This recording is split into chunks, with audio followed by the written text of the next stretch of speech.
പുണ്യാളൻ പ്രയോഗങ്ങളൊക്കെ ജയിക്കിന് തിരിച്ചടിയായോ ശരിക്കും? ഇപ്പം എന്താ തോന്നുന്നത്? അങ്ങനെയൊക്കെ പറയണമായിരുന്നു, അല്ലെങ്കിൽ അത് ചിന്തിച്ച് തന്നെയാണോ അന്നതൊക്കെ കൃത്യമായിട്ട് പറഞ്ഞത്? പുതുപ്പള്ളിയുടെ പുണ്യാളൻ ഒന്നേ ഉള്ളൂ എന്നൊക്കെ പറയുമ്പോൾ അതൊരു വൈകാരികമായി അതിനെ കുറേയധികം മറ്റൊരർത്ഥത്തിൽ എതിർ കക്ഷികൾക്ക് അത് ഉപയോഗിക്കാൻ കഴിഞ്ഞില്ല, എതിർ പാർട്ടിക്കാർക്ക് അതിനെ ഉപയോഗിക്കാനൊരു വാളായി എന്ന് തോന്നുന്നുണ്ടോ? ഏതു പ്രയോഗവും ഏതെങ്കിലും ഒരു ഒറ്റ ദിവസത്തെ ലാഭത്തിനോ നഷ്ടത്തിനോ വേണ്ടി ഉപയോഗിക്കുന്നതല്ല. പ്രത്യേകിച്ച് ഇടതുപക്ഷ രാഷ്ട്രീയത്തെ സംബന്ധിച്ചിടത്തോളം നടത്തുന്ന പ്രയോഗങ്ങൾക്കൊക്കെ ഞങ്ങൾക്ക് ഉത്തരവാദിത്വമുണ്ട്. സ്ഥലകാലങ്ങൾക്ക് അതീതമായി അതിന് ബന്ധവുമുണ്ട്. പുതുപ്പള്ളി ഉപതെരഞ്ഞെടുപ്പിൻ്റെ പശ്ചാത്തലത്തിൽ നടത്തിയൊരു പ്രയോഗമേ ആയിരുന്നില്ല. അതായത് തികഞ്ഞ രാഷ്ട്രീയ ബോധ്യത്തോടുകൂടെ ആലോചിച്ചുറപ്പിച്ച് തന്നെ നടത്തിയ പ്രയോഗമാണ്. അതിൽ നിന്ന് അണുവിട വ്യതിചലിക്കേണ്ട ഒരു സാഹചര്യം ഇതുവരെ ഉണ്ടായിട്ടില്ല, ഇനിയൊട്ടുണ്ടാവാനും പോകുന്നുമില്ല. പുതുപ്പള്ളിക്ക് ഒരു പുണ്യാളനേ ഉള്ളൂ എന്ന് പറഞ്ഞത് ആ നാടിൻ്റെ സാംസ്കാരികമായും മറ്റു കാര്യങ്ങളും ഒക്കെ ചേർത്ത് നിർത്തിയിട്ടുള്ള ഒരു വിലയിരുത്തൽ തന്നെയാണ്.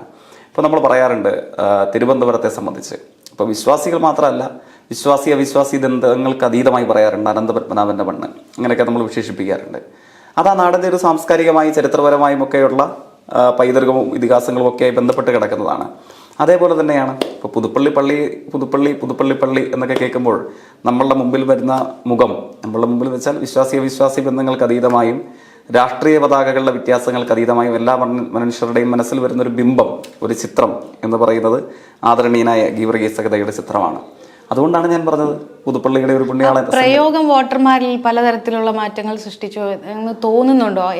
ജയിക്കിന് എതിരായിട്ടുള്ള ഒരു വികാരമുണ്ടാക്കാൻ കഴിഞ്ഞു, അല്ലെങ്കിൽ അതെന്താ ഇപ്പം വിലയിരുത്തുമ്പോൾ തോന്നുന്നത്? അങ്ങനെ തന്നെയാണോ പാർട്ടിക്കുള്ളിലും ജയിക്കിനും ഒക്കെ എന്താ തോന്നുന്നത്? അല്ലല്ല, ഞാൻ പറഞ്ഞല്ലോ, അത് യഥാർത്ഥത്തിൽ പുതുപ്പള്ളി നിയോജക മണ്ഡലത്തിലും ആ ജില്ലയിലുമൊക്കെയുള്ള അവിടെ ഒരു തവണയെങ്കിലും സന്ദർശിച്ച് കടന്നു പോയിട്ടുള്ള മുഴുവൻ ആളുകളുടെയും മനസ്സിലുള്ള ഒരനുഭവമാണ് പുതുപ്പള്ളിക്ക് ഒരു പുണ്യാളനേ ഉള്ളൂ, ആ പുണ്യാളൻ ആദരണീയനായ ഗീവർഗീസാണ് എന്ന് പറഞ്ഞു. അതിൽ നിന്ന് വ്യത്യസ്തമായി മറ്റൊരാളുണ്ടോ? അപ്പോൾ ഒരാൾ മാത്രമല്ല ഈ പുണ്യാള പദവിയിലുള്ളത്, മറ്റൊരാൾ കൂടെ ഉണ്ട് എന്ന അഭിപ്രായം ഉണ്ടെങ്കിൽ പറയട്ടെ എന്നാ പറഞ്ഞോളട്ടെ. ഗീവർഗീസിനോടൊപ്പം പോന്ന, ഗീവർഗീസ് സഹത എന്ന് വിശ്വാസികൾ കരുതുന്ന ആളോടൊപ്പം പോന്ന മറ്റൊരു മനുഷ്യൻ അല്ലെങ്കിൽ മറ്റൊരാൾ, മറ്റൊരു വിശുദ്ധ പദവി അലങ്കരിക്കേണ്ട ആൾ ഉണ്ടോ? ഉണ്ടെങ്കിൽ പറയട്ടെ. ഞങ്ങളുടെ അനുഭവത്തിൽ ഈ ഒരാളേ ഉള്ളൂ എന്നുള്ളതാണ് എൻ്റെ പ്രതികരണം. ആ പ്രതികരണത്തിൽ ഇപ്പോഴും മാറ്റം വരുത്തേണ്ടതായ യാതൊരുവിധ അന്തരീക്ഷവും കാര്യവും ഒന്നും ഉണ്ടായിട്ടില്ല. ആ പ്രയോഗം ഒരു തരത്തിലും വോട്ടർമാരെ സ്വാധീനിച്ചില്ല, വോട്ടിനെ ബാധിച്ചിട്ടേ ഇല്ലെന്ന് തന്നെയാണോ വിശ്വസിക്കുന്നത്? തീർച്ചയായിട്ടും അത് വോട്ടിനെ ബാധിക്കാൻ മാത്രം അല്ലെങ്കിൽ വിവാദാത്മകമായ ഒരു അന്തരീക്ഷം സൃഷ്ടിക്കാൻ മാത്രമുള്ള ഒരു പ്രയോഗമേ ആയിരുന്നില്ല അത്. മാധ്യമങ്ങൾ അത് വല്ലാതെ ഉപയോഗിച്ചിട്ടുണ്ട്, എതിർ പാർട്ടിക്കാരും അത് ഉപയോഗിച്ചിട്ടുണ്ട്. ആ പ്രയോഗത്തിന് പിന്നീട് സഭയും അതിനകത്ത് അറിയാലോ വിശദീകരണം എന്ന രീതിയിൽ ഒരു പുണ്യാളനല്ല എന്നൊരു തരത്തിൽ തിരുത്തുകയും ചെയ്തു ജയിക്കിനെ.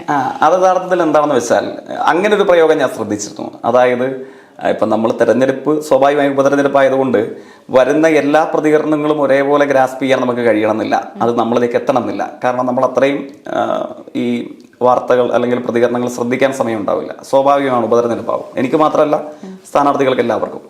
അപ്പോൾ ഇത്തരത്തിലൊരു പ്രതികരണം ഞാൻ ശ്രദ്ധിച്ചിരുന്നു. അതായത് ഒന്നല്ല, മറ്റ് പുണ്യാളന്മാർ കൂടെ ഉണ്ട്, 5 or 7 പേരുടെയൊക്കെ പേര് ഇങ്ങനെ വിശദീകരിക്കുന്നു. ഞാൻ പറഞ്ഞല്ലോ, യഥാർത്ഥത്തിൽ ആ നിലയിലല്ല ആ സ്റ്റേറ്റ്മെന്റ്. കാരണം ഞാൻ പറഞ്ഞു, ഇപ്പോൾ തിരുവനന്തപുരത്ത് ചെല്ലുമ്പോൾ, ഇപ്പോൾ തൃശ്ശൂർ നമ്മൾ പലപ്പോഴും പറയാറുണ്ട് ശക്തൻ തമ്പുരാൻ, തൃശ്ശൂർ ഒക്കെ ബന്ധപ്പെട്ട് കിടക്കുന്നതാണല്ലോ.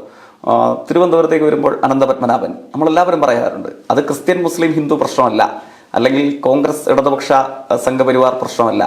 അവിടെയുള്ള എല്ലാ മനുഷ്യന്മാരും പറയും അനന്തപത്മനാഭന്റെ മണ്ണ് നമ്മൾ പറയാറുണ്ടല്ലോ.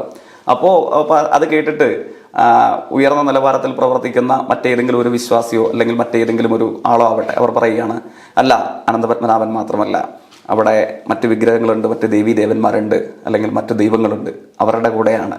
നമ്മൾ അങ്ങനെയല്ലല്ലോ പറയുന്നത്. പുതുപ്പള്ളി പള്ളി എന്ന് കേൾക്കുമ്പോൾ നമ്മുടെ മനസ്സിൽ വരുന്നത് ഗീവർഗീസിന്റെ ചിത്രമാണ്. അതുകൊണ്ട് സ്വാഭാവികമായും എല്ലാവരുടെയും മനസ്സിൽ, എൻ്റെയും നിങ്ങളുടെയും ഒക്കെ മറ്റഭിപ്രായ വ്യത്യാസങ്ങൾക്കൊക്കെ അതീതമായി നമ്മുടെയൊക്കെ മനസ്സിൽ വരുന്ന ചിത്രം അതാണ് ഞാൻ പറഞ്ഞത്.